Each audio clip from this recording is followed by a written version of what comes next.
Well, it's finally happened. Worst kept secret in Formula One this year has been confirmed. Jack Doohan is being replaced at Alpine by Franco Colapinto. And I suppose a lot of people have had opinions on this, on whether it's a good move or not, whether Alpine should have stuck with Doohan. I suppose I want to ask a question first. Who would you pick out of the two? Would you pick Jack? Would you pick Franco? If you had a team right now, let's say that you're the boss of a team that's got two open spots, like, I don't know, Cadillac next year, and you had the choice of two, who would you pick? Now, there are probably quite a lot of people that would say, well, of course, it'll be Franco. I mean, do you not remember the crash that he had in Suzuka when he forgot to shut his DRS? And I'll grant you that was a bad crash. Almost as bad as this crash, though, was Franco Colapinto's crash of the Williams in Brazil. Sorry, Sao Paulo. You can't say the Brazilian Grand Prix for some reason. So you can't really judge it based off crashes, and especially given the fact of these are rookies, right? Actually, if you look at it, both of them are very similar in the situations that they're in. Both of them jumped out of F2 quite quickly, went into Formula One, and had a few races and struggled, right? So I suppose that's where we should focus on, is their results. And we'll start off by speaking about those results on their own, and brought it down, right? Thought I'd have a look at Colapinto's results in the Williams last year for his half season, and Jack Doohan's results for this season. Now for Colapinto, it's 12th, 8th, 11th, 10th, 12th, retired, 14th, retired, retired. The equivalent of, I think it's 4 points that he scored in the 9 races that he competed in. And Jack Doohan, what was his? 13th, retired for his first race, 13th, 15th, 14th, 17th, retired. Now, on the face of it, it sounds fairly similar. I mean, yes, Jack Doohan didn't score any points, but we're not exactly talking Colapinto getting top 5 or podiums here, are we? And actually, it's not really fair to be comparing that without some extra information. At the end of the day, they weren't teammates. We're not even talking about the same team. It's not like Colapinto is in Williams this year and we're seeing how he compared to Franco Colapinto last year. So let's throw in their teammates in the mix. How are we comparing here? Well, here's a simple fact. Albon also did well in the Williams, and Gasly has also struggled in the Alpine this year. You look at Gasly and Albon, and I think it's fair to say, given their experiences with Red Bull and everything like that, they're probably drivers on a similar sort of level. Like, if they were in a team together, it would be very nip and tuck and very close between the two of them, right? Gasly this year has had 1 7th place, 1 8th place in a sprint, equivalent of about 5 points. Albon last year, he got a 9th place, he got a 7th place. Now, again, very comparable. Is it fair, based on that, based on the fact that Jack Doohan is doing slightly less than what Colapinto did, and Gasly only doing slightly less than what Albon did, that it works out the same? I'm not sure. You see, the interesting thing is that you are probably looking at two drivers in Colapinto and Doohan that could be that next mid driver, the Alex Albon of 6-7 years from now, the Gasly from 6-7 years from now. And yeah, that's not great, that's not world beating, but they're competent. I mean, goodness me, I can think of at least one driver that's less competent than those. But I won't mention his name because I keep shouting at them. But I suppose we've got to face cold hard facts, right? Jack Doohan now no longer in Formula One, at least for the foreseeable. Colapinto is. So the question is, where does Jack go from here? So I had a little bit of a look in terms of the 2026 teams for next year. By the way, that's weird. You can actually look at the 2026 Formula One season on Wikipedia, and actually there's some details on there, right? That's how long things are signed in advance. And obviously Cadillac is there. Now, would Cadillac be an option for Jack Doohan? I don't think so. If I was Jack, I'd want to be in a team that you know how they function, warts and all, how they would be when it comes to young drivers, all that sort of thing. And I suppose this is where the trickiness comes in Formula One, that it is very hard to come in as a rookie unless you've been looked after for a long time by a team, such as Kimi Antonelli at Mercedes. But I do actually see an opening. Because you see, there's one team where I could see them, at the very least, looking to see who else is available. And what I'm about to say is very rough because it basically ends the career too soon of another driver. Could we see Jack Doohan at the Visa, Cash App, Racing Bulls, or the V Carb, or the Alpha Tauri, or the Toro Rosso, or the Minardi? I could see it.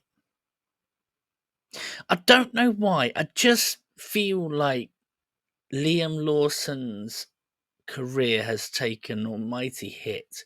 And whilst that's not his fault, I wouldn't be surprised if Racing Bulls decided we'll give Jack Doohan a go. At the very least, if I was Jack Doohan, I would be contacting him and going, can I join the junior program?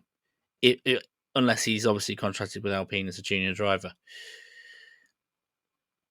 Because it might be a smart move. Him and Hadjar, I can actually see being quite a decent pairing. And if they're both allowed to grow, I think they both could achieve things.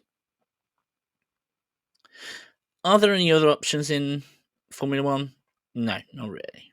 And he could go down the Nick de Vries route and go to Formula E.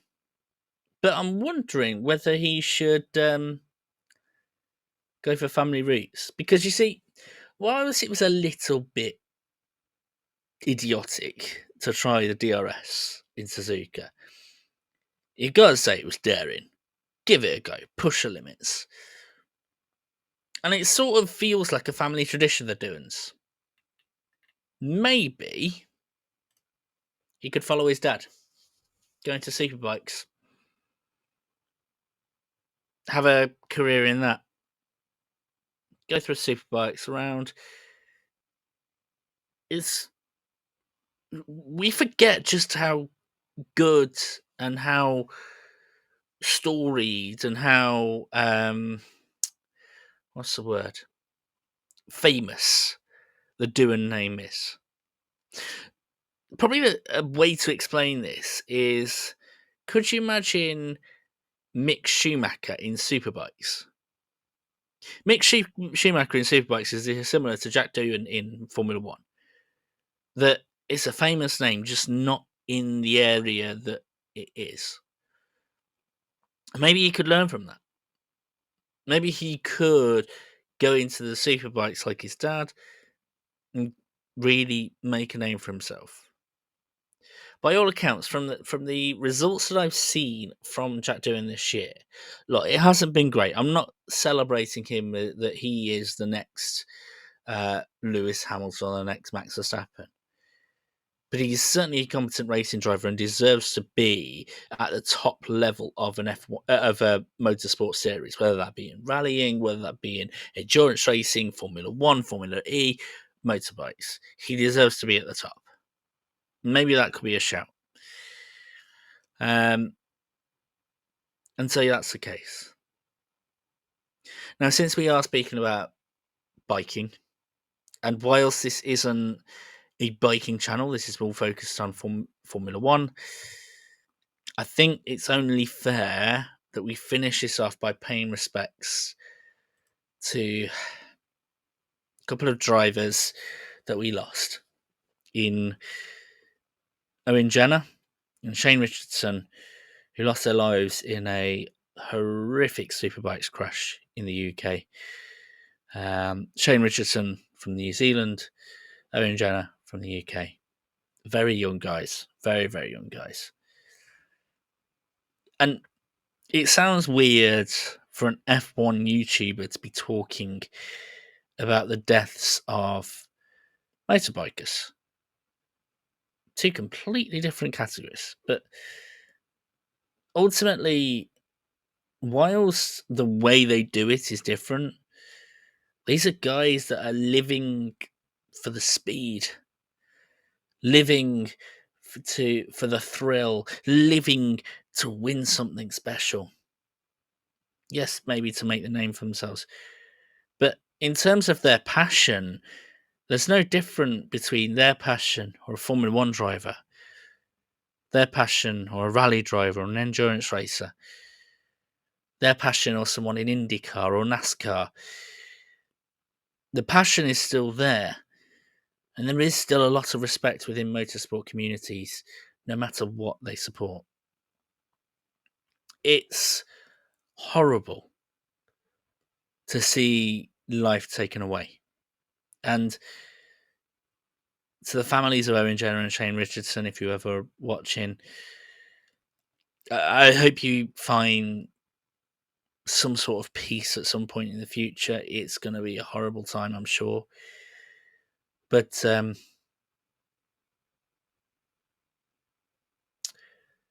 suppose the best way of saying this is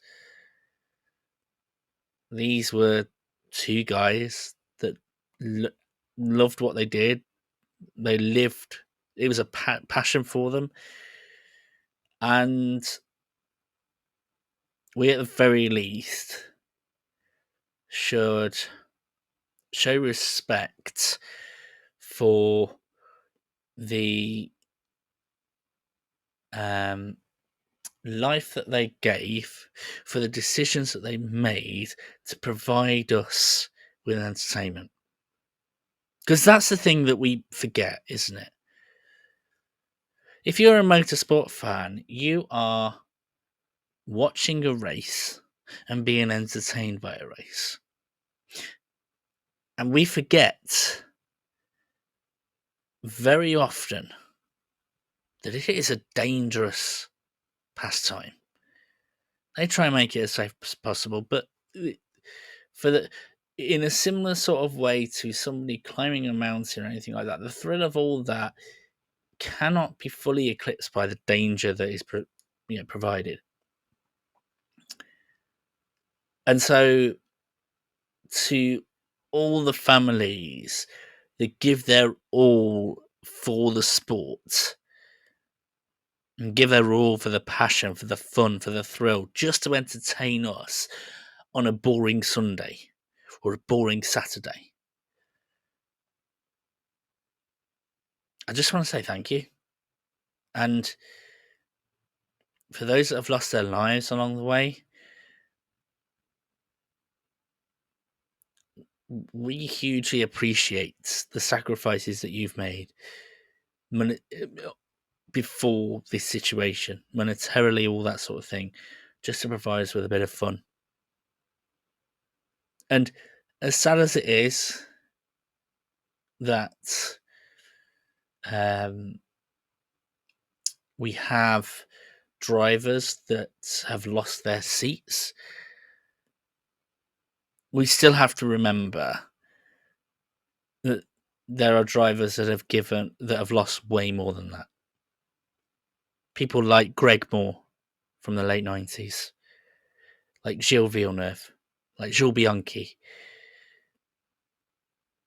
like Ayrton Senna, like